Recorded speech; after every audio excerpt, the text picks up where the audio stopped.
സ്വാതന്ത്ര്യ ദിന പരിപാടികൾ എങ്ങനെയൊക്കെ സംഘടിപ്പിക്കണം എന്നതിനെക്കുറിച്ച് സംസ്ഥാന സർക്കാർ മാർഗനിർദ്ദേശം പുറപ്പെടുവിച്ചിരുന്നു.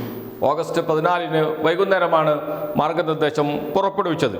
അതിൽ പറയുന്ന കാര്യങ്ങൾ: ദേശീയ പതാക ഉയർത്തുമ്പോൾ ഭാരതത്തിൻ്റെ പതാക സംഹിത ഫ്ലാഗ് കോഡ് ഓഫ് ഇന്ത്യ 2002 വ്യവസ്ഥകൾ കർശനമായി പാലിക്കപ്പെടുന്നുവെന്ന് ഉറപ്പാക്കേണ്ടതാണ്. 2. ദേശീയ ഗാനം ആലപിക്കുമ്പോൾ എല്ലാവരും എഴുന്നേറ്റ് ആദരസൂചകമായി നിൽക്കേണ്ടതാണ്.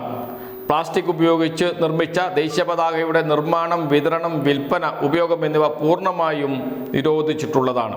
എല്ലാ ആഘോഷ പരിപാടികളിലും ഹരിത പ്രോട്ടോകോൾ കർശനമായി പാലിക്കേണ്ടതാണ്. മേൽപ്പറഞ്ഞ നിർദ്ദേശങ്ങൾ കർശനമായി പാലിക്കപ്പെടുന്നുവെന്ന് ബന്ധപ്പെട്ട എല്ലാ ഉദ്യോഗസ്ഥരും സ്ഥാപന മേധാവികളും ഉറപ്പുവരുത്തേണ്ടതാണ്. അങ്ങനെ ഒരു സർക്കുലർ സർക്കാർ പുറപ്പെടുവിച്ചു. അതിന് തൊട്ടടുത്ത ദിവസം ഓഗസ്റ്റ് 15 രാവിലെ വനം വകുപ്പിൻ്റെ ആസ്ഥാനം ഫോറസ്റ്റ് ഹെഡ്ക്വാർട്ടേഴ്സിൽ സ്വാതന്ത്ര്യ ദിന പരിപാടിയിൽ വന്ദേ മാതരം പാടി.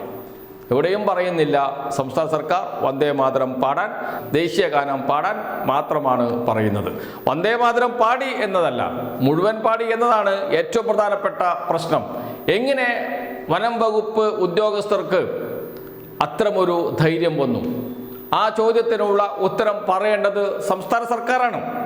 സംസ്ഥാന സർക്കാരിൻ്റെ അഴകുഴമ്പൻ സമീപനമുണ്ട്. ഒന്ന്, BJPക്ക് അനുകൂലമായ നിലപാട്. എല്ലാ കേന്ദ്ര പദ്ധതികളും സംസ്ഥാനത്ത് ഒരു എതിർപ്പുമില്ലാതെ അതേപടി എന്താണോ BJPയും സംഘപരിവാറും ഉദ്ദേശിക്കുന്നത് അതേപടി നടപ്പാക്കുന്നു. സ്വാഭാവികമായും കീഴ്ത്തട്ടിലുള്ള ഉദ്യോഗസ്ഥർക്ക് ഒരു ധാരണ വരും, ഒരു പ്രശ്നവുമില്ല, BJPയുമായി സഹകരിച്ച് പോകുന്ന സർക്കാരാണ്, ധാരണയിൽ പോകുന്ന സർക്കാരാണ്, അതുകൊണ്ട് BJP പറയുന്നത് നടപ്പാക്കാം എന്ന തോന്നലുണ്ടാകും. ഒന്നാമത്തെ കാര്യം. രണ്ടാമത്തെ കാര്യം, നേരത്തെ കേന്ദ്ര സർക്കാർ അയച്ച സർക്കുലറുണ്ട് വന്ദേ മാതരം മുഴുവൻ പാടണം എന്നതിനെക്കുറിച്ച്. ആ സർക്കുലർ ചീഫ് സെക്രട്ടറി ഉദ്യോഗസ്ഥന്മാർക്ക് കൈമാറിയിരുന്നു.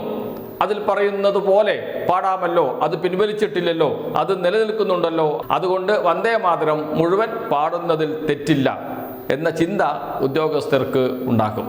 മറ്റൊന്ന്, മുഖ്യമന്ത്രിയോട് ചോദിച്ചു കഴിഞ്ഞ ദിവസം വാർത്താ സമ്മേളനത്തിൽ ചീഫ് സെക്രട്ടറിയുടെ സർക്കുലർ പിൻവലിക്കുമോ ഇല്ലയോ എന്ന്.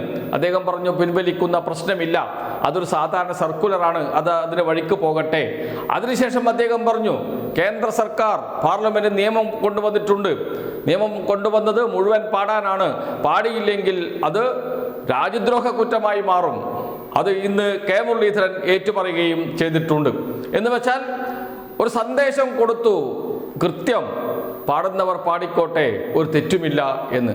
അതുകൊണ്ട് തന്നെയാണ് സംസ്ഥാന സർക്കാരിൻ്റെ മാർഗനിർദ്ദേശമുണ്ടായിട്ട് പോലും അത് ലംഘിച്ച് ഫോറസ്റ്റ് ഹെഡ്ക്വാർട്ടേഴ്സിൽ വന്ദേ മാതരം മുഴുവൻ പാടിയത്. എന്തെങ്കിലും നടപടിയെടുക്കാൻ കഴിയുമോ? ഒന്നും ചെയ്യാൻ കഴിയില്ല. അവർക്കറിയാം, IFS ഉദ്യോഗസ്ഥർക്കറിയാം, ഫോറസ്റ്റ് സർവീസിലെ ഉദ്യോഗസ്ഥർക്കറിയാം സംസ്ഥാന സർക്കാരിന് ഒന്നും ചെയ്യാൻ കഴിയില്ല എന്ന്. ആ ധാർഷ്ട്യമാണ്, ആ അഹങ്കാരമാണ് അവർ അവിടെ നടപ്പാക്കിയത്.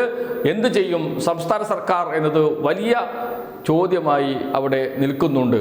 BJP സംഘപരിവാർ നിർദ്ദേശിക്കുന്ന തരത്തിൽ പ്രവർത്തിക്കുന്ന ഉദ്യോഗസ്ഥന്മാർ സംസ്ഥാനത്ത് ഉണ്ടെങ്കിൽ ആ ഉദ്യോഗസ്ഥന്മാരെ നിലക്ക് നിർത്തേണ്ട ഉത്തരവാദിത്വം ഉണ്ട് സംസ്ഥാന സർക്കാരിന്.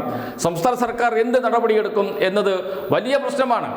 കാരണം സർക്കാരിൻ്റെ നയത്തിന് വിരുദ്ധമായ സർക്കാരിൻ്റെ നിർദ്ദേശം പാടെ അവഗണിച്ച് ചവറ്റുകൊട്ടയിലെറിഞ്ഞ് ഒരു കൂട്ടം ഉദ്യോഗസ്ഥർ ഒരു നിലപാടെടുത്ത് മുന്നോട്ട് പോയി.